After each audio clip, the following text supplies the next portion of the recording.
Sorry for my late response here. It's been a pretty busy week at work. The power has been out in our home for over 2 hours, I think, at this point, maybe even longer. So I'm recording this just on my phone, so I don't have a good microphone to sound better. And the lights are gonna flicker on and off. The printer, you probably already heard, is going to come on and off throughout this process as well. The only light I have is this open window and a candle. So that's where we're at. I like what you had to say about the song that you shared, John Mayer, The Age of Worry. And you mentioned that we have gotten to the point where, we're pretty much set. We don't have to hunt for our food all the time. We don't have to worry about growing food all the time. We're not worried about our protection. We're not worried about these other things. So like if you think about the hierarchy of needs, we're at the top where we reach self-actualization. But a lot of that has to do with, it's like we worry about what other people have to say about us.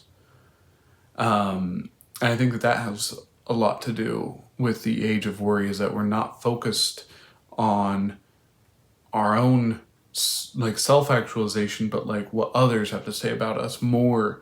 And that adds to the self-actualization to the age of worry. And throughout the whole song, I was just thinking of that quote that says, "We suffer more in our imagination than we do in real life." And I mean, that's all there is to it, right? Like we think about we have to embrace a conflict, and we know a confrontation that we know is going to come up, and we think about all the ways that it could go bad constantly, and we create all these scenarios in our minds, like it could go this way or that way or that way or that way. Oh my gosh, I don't know. And we worry, but all that is in our imagination. We're suffering in our imagination, not in real life. I also saw this video by Jocko Willink, the podcaster and author and former Navy SEAL, who he always tells his employees when they come to him with a problem, and they're like, "Hey, this thing is happening," and he says, "Good." He embraces challenge to help you be a better person. And so I was thinking about that, and it's like, instead of worrying about it, we need to see it. Like you said, the obstacle is the way. That's the way that we're going to move forward, is to embrace the hard things in life instead of cowering down. We need to have courage. We need to have bravery. We need to have honor, valor. Yeah, we need to embrace the quest, and that's what we're doing. So that was good stuff. I wanted to share today a story. And this story is one that has been passed down. I'm sure it's a pretty common story, but maybe not a lot of people have heard it, so to say. So, there's a story that my youth minister shared to my brothers when they were inducted into the youth group, when they graduated from, when they finished their 6th grade year.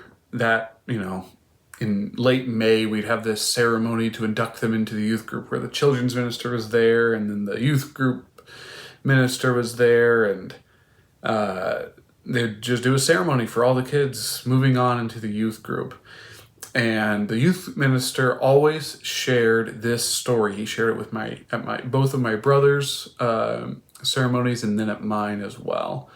And it's this story of a young boy who doesn't have much. His parents are, working hard, but they can't seem to always make ends meet. And so the dad takes on a second job, and he's working as hard as he possibly can to just make ends meet. And eventually he gets caught up on his bills, because, between he and his wife, they're working 3 jobs now. They paychecks start rolling in. They're able to catch up on their bills. And then he gets a call from his boss and says, we are going to give you a pay raise. And it's going to start with a bonus because we're actually at the mid-year, so we can do a mid-year bonus for you. And it's going to be $500 or something like that. And the dad gets super excited because A, he's caught up on his bills, and B, he now has a little bit of a buffer. And they've already had, they're still going to work a couple, multiple jobs for a while until they get, an even bigger buffer. But that amount of money is just what he needs to buy his son the exact thing that he wants. And that is a new bike. This kid has been talking about it for so long. He wants a bike and he wants it so bad. And he's been showing his dad different catalogs and in magazines and saying, that's the one that I want. Look at that. It's a 10-speed, Dad. That's the bike that I want. And he's like, and for months he's been saying, son, I'm so sorry, but I can't buy it for you. And so this dad gets this information about it, his bonus, and he talks to his wife. He's like, we can do it. It won't be the nice one, but we can buy him a bike, a new bike, so that he doesn't have to ride the one he's way outgrown. And so she's like, let's do it. He's been waiting so long and he's been so patient with us. Let's bless him with a bike. And so the dad's like, okay, I'm gonna talk to my boss. I'm gonna take off this afternoon. I have some PTO saved up, some paid time off. It won't hurt us if I take this afternoon off. I'm gonna go pick him up from school and I'm gonna take him to the store. So he does that, and he goes to the he actually goes to the store ahead of time, and he's like, hey, where are your bikes? And they're like, oh, they're gonna be at the back of the store. He's like, cool. And he goes back there and he's like, okay, that's the one that I want. Hey. And he talks to the store employee, hey, this bike, I'm going to bring my son here, and this is the bike that I want him to have. Can you just maybe put it in the back or something to make sure that it's available? I'll be back in half an hour. And the employee says, yeah, I can do that. Probably not supposed to maybe, but I can do that.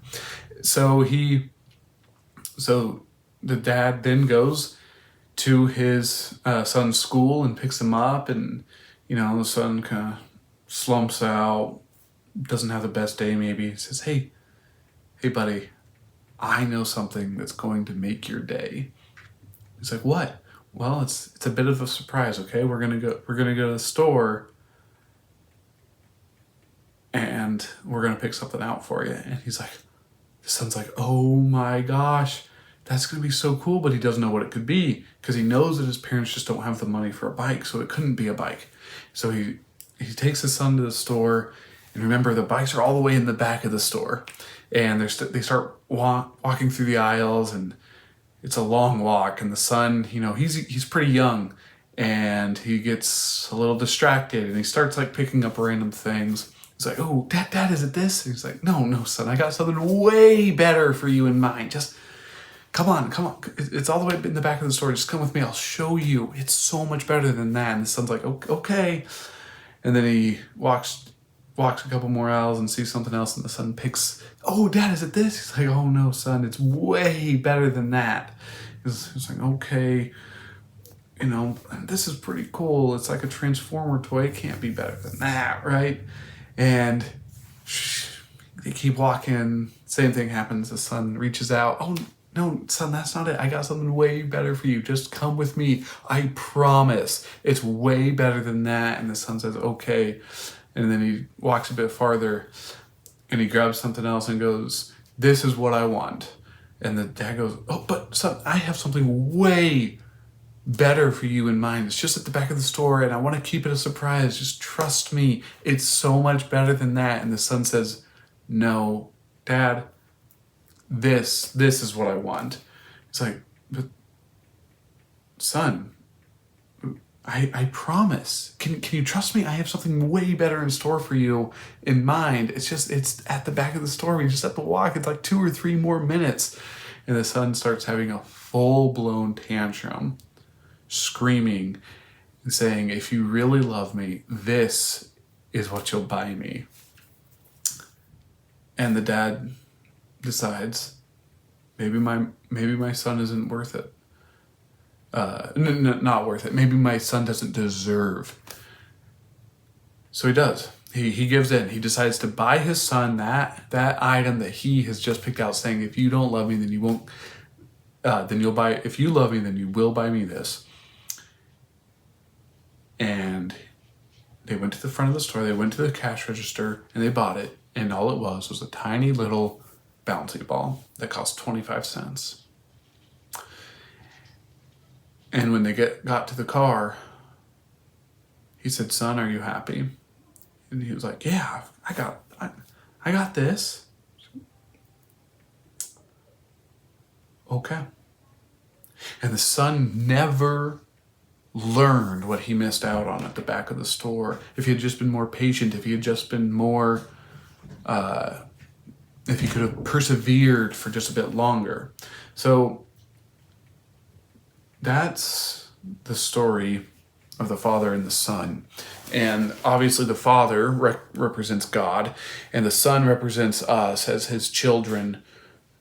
God has so many things in store for us. If we could just wait a bit longer, there is so much greater, so much greater.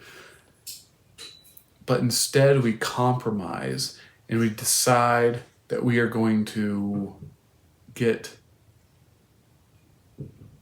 whatever we want that's right in front of us. We settle on the pleasures that are in front of us, and we can't seem to comprehend that there's something way greater out there for us.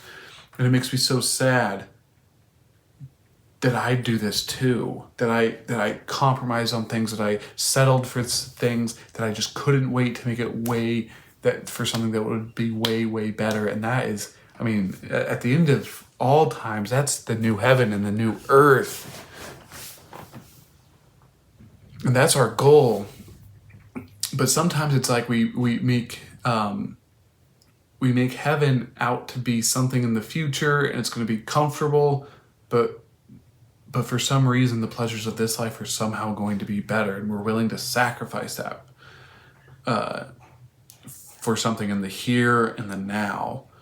And I encourage people who are listening to this conversation between Ryan and myself, don't fall victim to that trap. Don't do it.